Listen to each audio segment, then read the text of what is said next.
Selamat pagi. Selamat pagi. Sampai saat ini kita menemui ini kita membuat kalau punya ini ada lagi.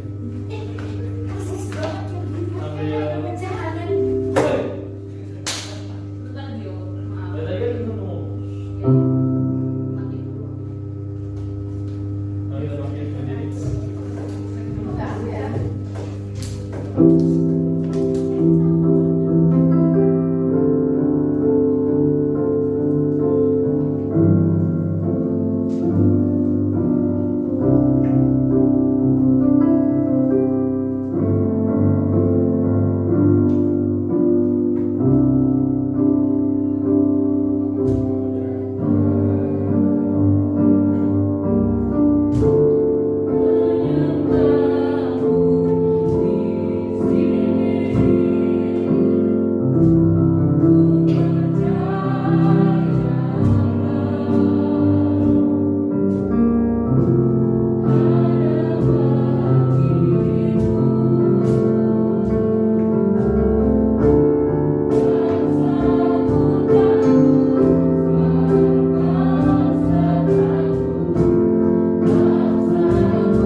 beberapa hari yang lalu Cindy ngecek Mama Gali bisa isi untuk bulan ini, oke, di speak ya, soalnya ke depan full acara dan youth memberikan tema berbuah dan berdampak. Nah, kalau jelas yang di sebelahnya itu apa ya, gambar apa ya? Boleh tolong ke bawah ini. Oh, oke. Oh, jalan. Oke. Oke. Apa ini pohon apa ini? Tanaman apa? Aku aja nggak dapat. Papaya, betul ya. Great. Ya. Jadi ini adalah Betul. anggur. Yang mana ya? Yang Dipilih. ini aja. Makan aja semua nih.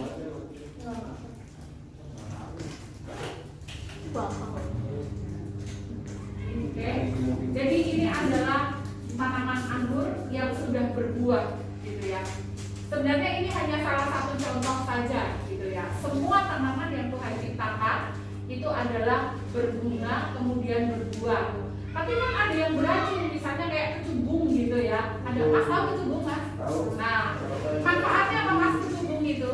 2 hari 2 malam nggak sadar. Hah? Dia ada manfaatnya. Nggak ada manfaatnya karena ketika orang mengkonsumsi itu bisa mabuk ya. Apa sih namanya, angel, apa istilahnya, angel trump, trompet trump ya. Ya, jadi itu disebutnya angel trump. Jadi bunga trompet itu dari kecubung. Ini bukan menginspirasi ya, tetapi ini informasi yang sesungguhnya. Jadi ketika orang mengkonsumsi bagian dari bunga kecubung itu, entah bijinya, entah bunganya, orang bisa mabuk. Tetapi ini menurut manusia seperti yang dikatakan Mas tadi, benar nggak ada manfaatnya buat kita secara awam. Tetapi itu bermanfaat buat pengobatan. Ya, jadi Tuhan tidak pernah menciptakan tanaman itu salah, sekalipun menurut kita itu berbahaya, termasuk ganja. Oke, ganja itu akan menjadi salah ketika kita salah mengolahnya. Gitu. Tetapi di Aceh sana yang namanya ganja itu kayak daun samba buat masakan dan itu tidak memabukkan gitu. Mungkin akan memabukkan juga. Aduh, ini juga bukan inspirasi ya, just info ini. Jadi itu kalau udah dibakar terus kemudian mungkin bereaksi bersama tembakau ya. Nah itu baru akan berdampak yang kurang baik gitu. Tapi pada kenyataannya ya itu tadi, kalau tidak disalahgunakan dia akan bermanfaat. Nah ini adalah salah satu contoh saja bahwa suatu tanaman ketika sudah berbuah menghasilkan buah, contohnya ini tanaman anggur, pasti akan berdampak. Dampaknya buat apa? Ya kalian searching aja manfaat anggur apa. Salah satunya adalah mengaktifkan sel-sel syaraf kita. Kalau sel-sel syaraf kita aktif berarti kita cerdas dalam berpikir, maksudnya mampu berpikir begitu ya. Terus kemudian aktivitas tubuh kita ini kan motornya itu ada di otak kita. Oke, nah si otak itu isinya full sel syaraf. Sel syaraf itu akan aktif ketika salah satunya disentuh oleh buah anggur. Jadi kalian perlu makan anggur, ya. Jangan bilang Mas Mama langsung beli sekilo ya anggur ya. Ya pokoknya dilengkapi saja ya buah-buahan. Nah seperti itu. Oke, jadi itulah tema yang diberikan kepada saya hari ini adalah berbuah dan berdampak. Nah sekarang kita lihat satu tayangan.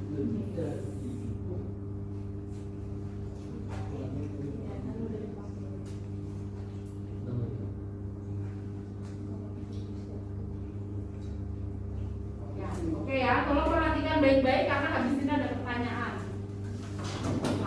Taruh dulu begitu ya.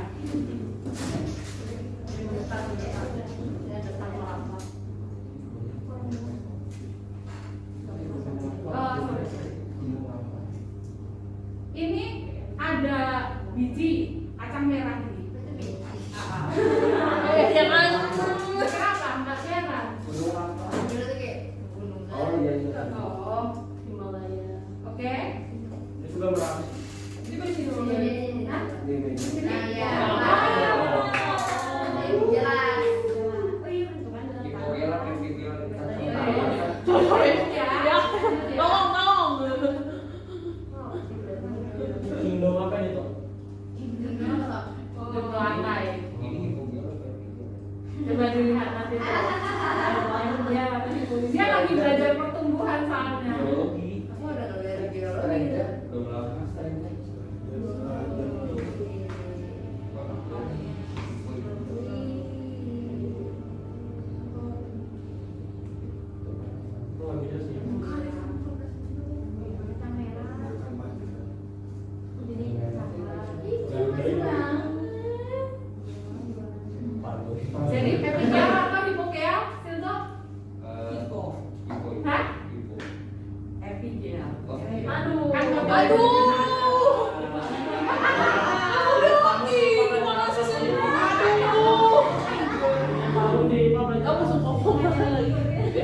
Kayak linjur gue ada ya.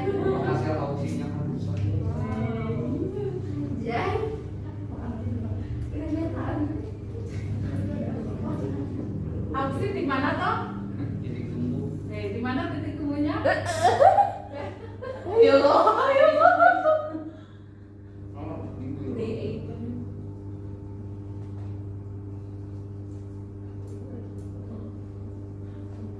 Gue yang taruh dari maju angin.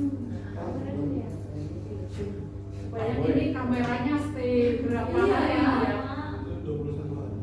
Tadi ada sultan. Klasifikasinya apa nih, Bang? Bingung itu gitu pas.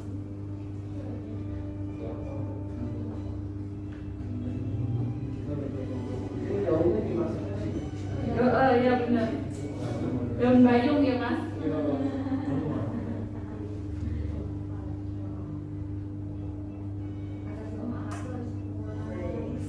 Luar biasa. Menempel. Ngobrol apa di Bang?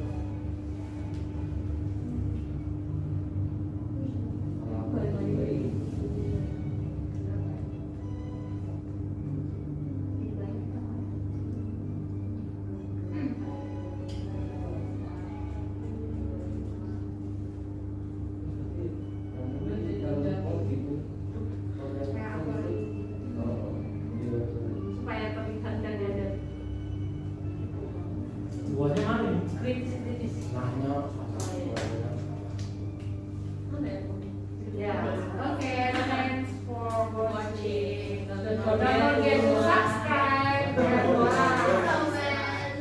Turn on the notification. And press the button. Ada ya, apa sih yang dia? Coba Bel, Bang. Next one. Apa sih LDR-nya? Lockdown virus. Ya, pertanyaan pertama. Bagaimana biji dapat tumbuh? Kan tadi dari biji kan ya? Oke, siapa yang mau jawab? Bertunas. Itu kayak gigi bertunas. Ada itu. Tunas mah dari tumbuhan yang udah jadi dong. Jadi tunas itu Sumpah, bodoh banget. dideteksi dari dia tumbuh. Bukti bahwa biji itu tumbuh itu bertunas. Nah, apa maksudnya? Bagaimana itu kok bisa gitu? Yang pertama, ya, tadi gimana awalnya? Ditaruh dalam tanah. Taruh dalam tanah, terus kemudian ya kulitnya terkelupas dulu ya. Kulitnya terkelupas terus baru keluar akar. Nah, sekarang kondisi tanahnya seperti apa tadi? Lembab basah. Jadi untuk biji dapat terkelupas itu mutlak air yang dibutuhkan. Tanah mah sebenarnya nggak penting. Kalau kalian waktu SD mungkin ya ingat perkecambahan di mana? Di kapas. Tumbuh nggak? Tanah tumbuh. Jadi yang dibutuhkan mutlak itu bukan media, tetapi apa? Air. Jadi si biji itu harus ketemu air. Nah, kacang hijau yang masih dalam kondisi kering di pack di warung atau di supermarket itu kalau ketemu air dia berkecambah nggak? Iya. Jadi selama dia tidak ketemu air mau 2 tahun di dalam plastik dia nggak akan tumbuh. Jadi syarat tumbuh itu adalah ketemu air. Ini kok malah bahas pertumbuhan dan perkembangan. Ya, oke. Jadi bagaimana biji dapat tumbuh ketika biji itu dalam keadaan ketemu apa? Air ya, lembab ya. Tanah nggak apa-apa, kapas nggak apa-apa, tapi intinya media itu mengandung air. Oke, jadi harus ada air. Apa yang menyebabkan biji dapat bertumbuh sekarang? Kalau tadi biji dapat bagaimana ya? Sekarang apa yang menyebabkan biji dapat bertumbuh? Karena iya, bertemu dengan air. Oke. Terus Air. bagaimana yang memanjang terlebih dahulu tadi? Oke. Jadi bagian dari akar. Pertanyaannya, mengapa akar dulu? Oh, makanya.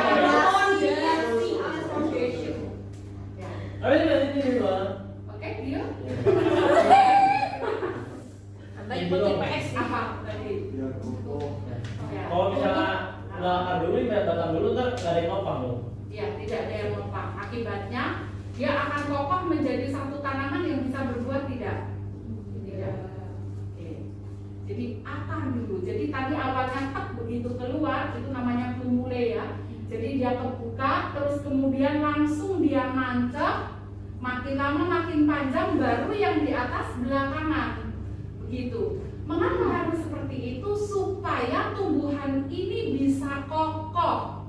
Sekarang kita kebayang kalau cuma tanaman apa ini namanya tadi kacang merah itu biasanya tidak akan lebih dari 2 meter, dia termasuk persegi.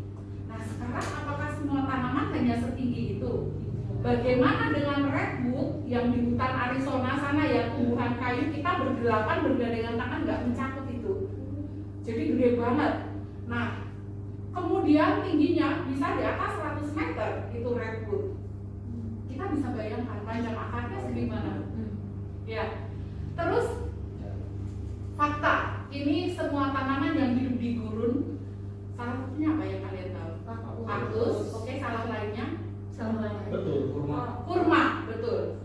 Jadi si kurma itu mungkin dia akan ya bisa dihitung berbulan-bulan gitu ya. Untuk dia tidak memanjangkan batangnya. Jadi si akar itu akan tumbuh terus sampai ke bawah, mungkin bisa lebih dari 10 meter.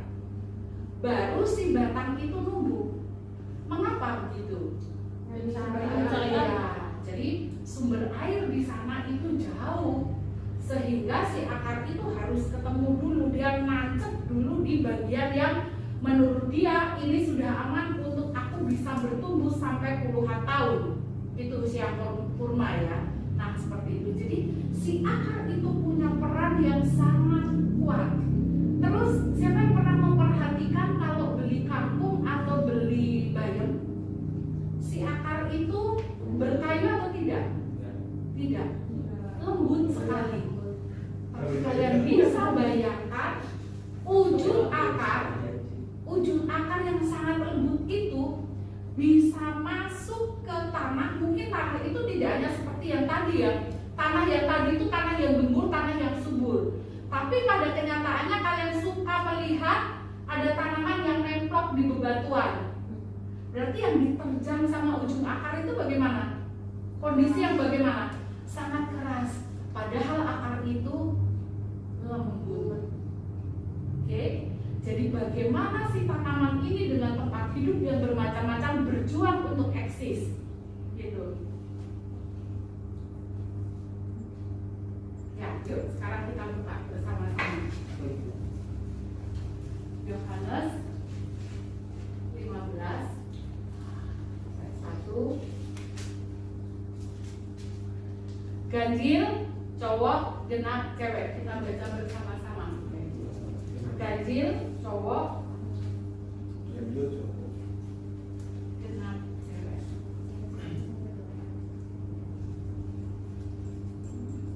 Oke, sudah ketemu semua? Ya. Ganjil cowok. Ya. 1, 2, 3 mulai coba. Akulah pokok anggur yang benar dan Bapakkulah pengusaha. Setiap ranting padaku yang tidak berbuah dipotongnya, dan setiap ranting yang berbuah dibersihkannya, supaya ia lebih banyak berbuah. Kamu memang sudah bersih karena firman yang telah kukatakan kepadamu. Tinggallah di dalam aku dan aku di dalam kamu, sama seperti ranting yang tidak dapat berbuah dari dirinya sendiri. Kalau ia tidak tinggal pada pokok anggur, demikian juga kamu tidak berbuah, jikalau kamu tidak tinggal di dalam aku. Akulah pokok anggur dan kamulah ranting-rantingnya. Barang siapa tinggal di dalam aku dan aku di dalam dia, ia berbuah banyak. Sebab di luar aku kamu tidak dapat berbuat apa-apa. Barang siapa tidak tinggal di dalam aku, ia dibuang keluar seperti ranting dan menjadi kering. Kemudian dikumpulkan orang dan dicampakkan ke dalam api lalu dibakar. Jika kamu tinggal di dalam aku dan firman-Ku tinggal di dalam kamu, mintalah apa saja yang kamu kehendaki dan kamu akan menerimanya. Dalam hal inilah Bapakku dipermuliakan, yaitu jika kamu berbuah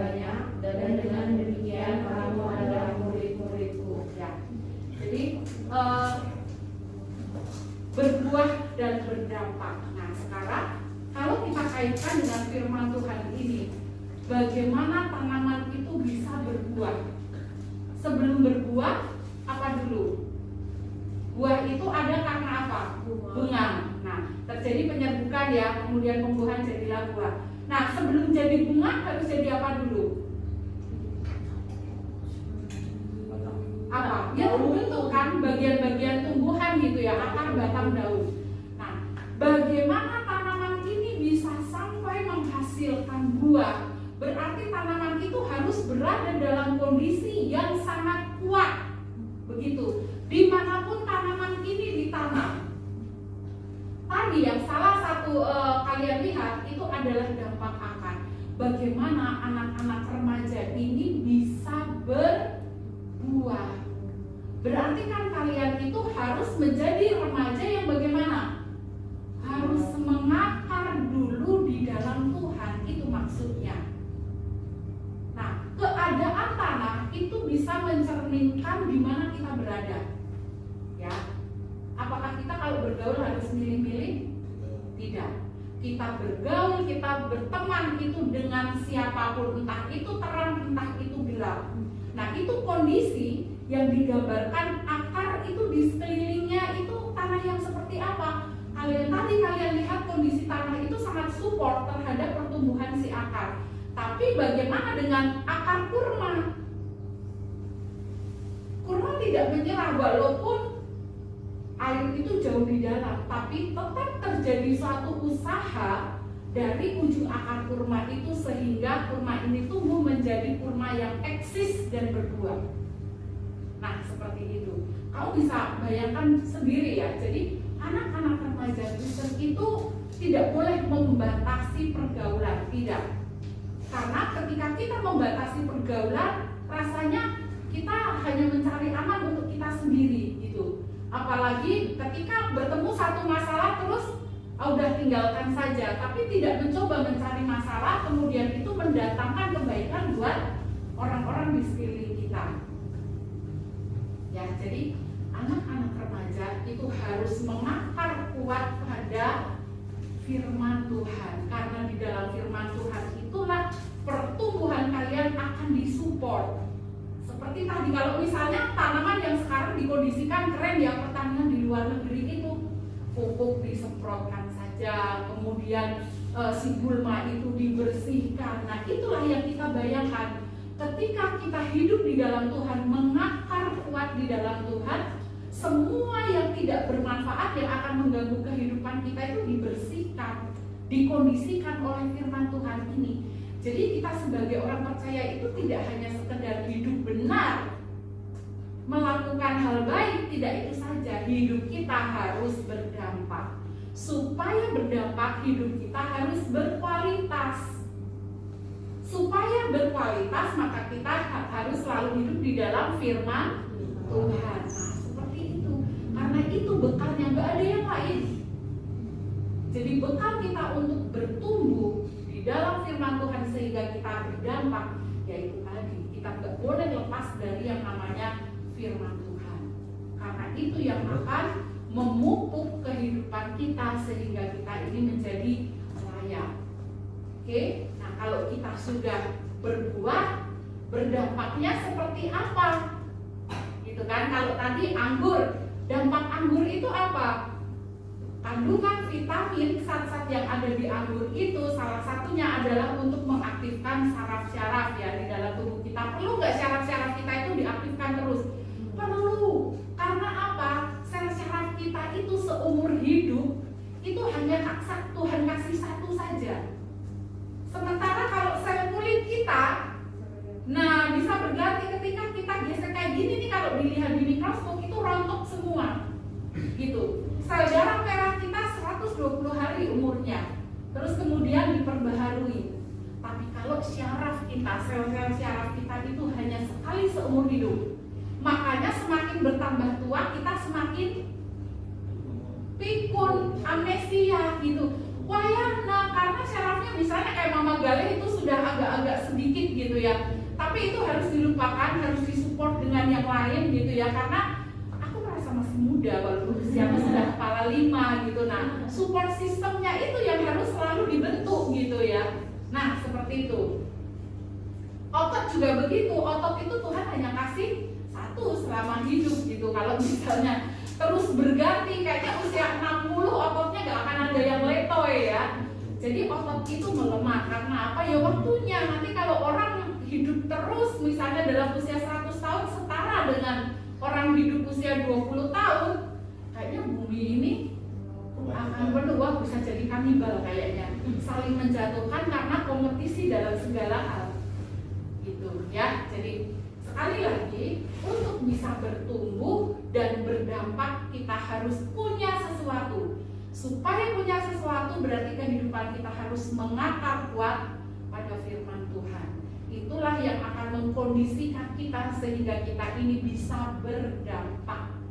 Dampaknya positif atau negatif? Ya harus positif lah. Ada nggak sih dampak negatif itu? Kalau dampak itu kecenderungan ke negatif gitu ya. Tapi apapun itu pokoknya kita harus berdampak yang baik terhadap lingkungan sekitar kita. Makanya tadi Mama Gali nanya, kita perlu milih-milih nggak kalau kita bergaul? Tidak. Ketika Tuhan percayakan kita berada pada lingkungan gelap, terang ini harus menyala. Gitu. Nah, tapi kalau Tuhan percayakan kita berada di tempat yang terang, saatnya kita menambah ilmu, sharing dengan saudara-saudara seiman. Mungkin tentang A kita nggak paham, teman kita paham tentang A, saling melengkapi, begitu. Dan bagaimana harus mempertahankan terang itu? Nah, kalian tahu ya, seperti apa? Seperti balik lagi seperti akar itu tadi, supaya tetap eksis. Oke? Selamat menjadi remaja yang selalu menikmati firman Tuhan sehingga bisa menghasilkan buah dan berdampak bagi kehidupan. Amin.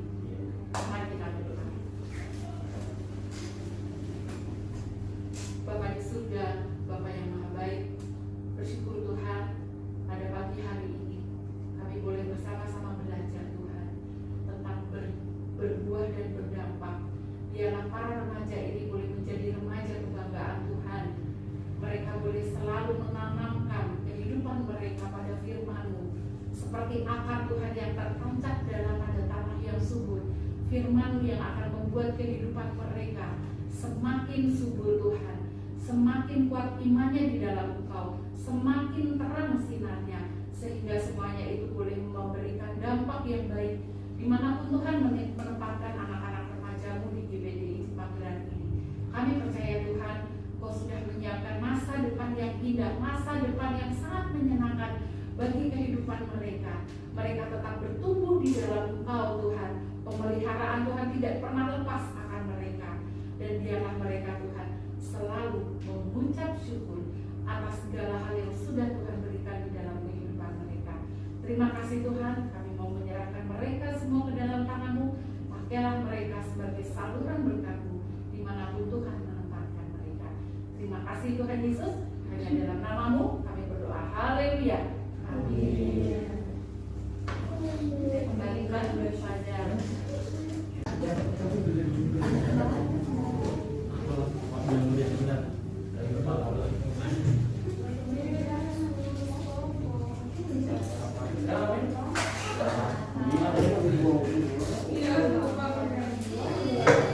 Kita bawa ke depan kita. Sama kita akan pilih kita Yesus pokok.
Kalian dua beres. Iya, 2 beres. 2 beres.